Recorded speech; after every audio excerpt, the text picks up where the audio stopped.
hadafku waa gool ama waa yool ama waa meel la hiigsanayo qofka bini aadamkii markuu hadaf sax ah leeyahay oo uu hiigsanayo oo uu rabo inuu xaqiijiyo noloshu macno iyo qiimo ay leedahay qofku hadduu nolosha hadafkeeda garan waayo iyo yoolka uu ku socdo qiimo ma leh waalidiya miyarqabka waxa u dhaxeeya waxa ka mid ah ahdaafta ninka waalani hadaf ma leh iska socdaa wuu warwareegaa wuu soo noqdaa wuu sii socdaa meel looma socdo miyarqabkuse waa qof ahdaaf leh oo meel raba inuu xaqiijiyo nolosha marka si guud loo eego hadday hadaf leedahay oo dadku waxay rabaan inay xaqiijiyaan ay jirto macnay samaynaysa haddii se aanay hadaf lahayn mahmaa la dhaldhalaaliyo qiimo ma leh yani markab haddaad imka wax walba saarto laakiin aanu buusale meel laba u soconin baddu iskaga dhex jirayaa un la yidhaahdo waa laa macnaa lahu wuxuu markuu buusaliya itijaah leeya uu meel u socdo hadaf leeyahay ayuu qiimo leeyahay nolosha bini aadamkuna waa sidaa waa inay ahdaaf leedahay waa ilaa ilaahay baa wuxuu leeyahay afaxasibtum annamaa khalaqnaakum cabatha wa annakum ilayna laa turjacuun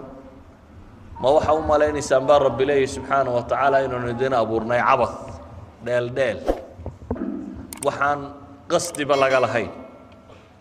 إلهي سبحانه وتعالى بوحله وما خلقنا السماء والأرض وما بينهما باطلا ذلك ظن الذين كفروا عركان يدلكن ينلشتن يوحن ما ننابور باطل لعب لهو لكن إلهي وحله ذلك ظن الذين كفروا كاسوا ملها كوا قالوا بيبا لله سبحانه وتعالى qofka mu'minkii markaa nolosha hadaf buu ka leeyahay uu rabo inuu xaqiijiyo hadafkaasi hadduu ka qaldamo yoolkaasi hadduu qaldamo noloshu qiimo ma leh shabaabnimaduna inta badan firaaqa wakhtigan tirada badan leh faadiga ah iyo qumuud alahdaaf dadka oo hadafku aanu u caddaanin ayaa waxay ka dhigtaa noloshooda lacib iyo lahwi iyo dheeldheel iyo soo jeed iyo cayaayir noloshii hadaf leh ayaa qiimo leh nolosha kale waa taafi waa wax liita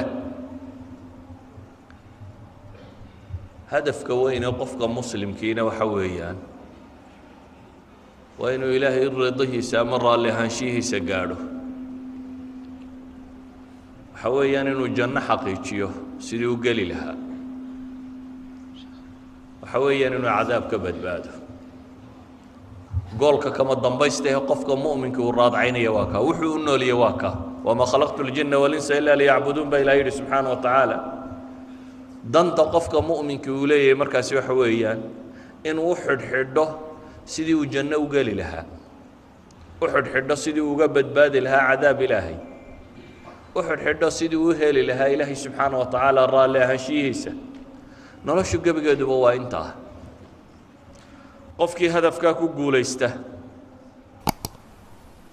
ee xaqiijin kara ayaa nolosha fahmay qofkii aan mas'aladaasi xaqiijin karaynina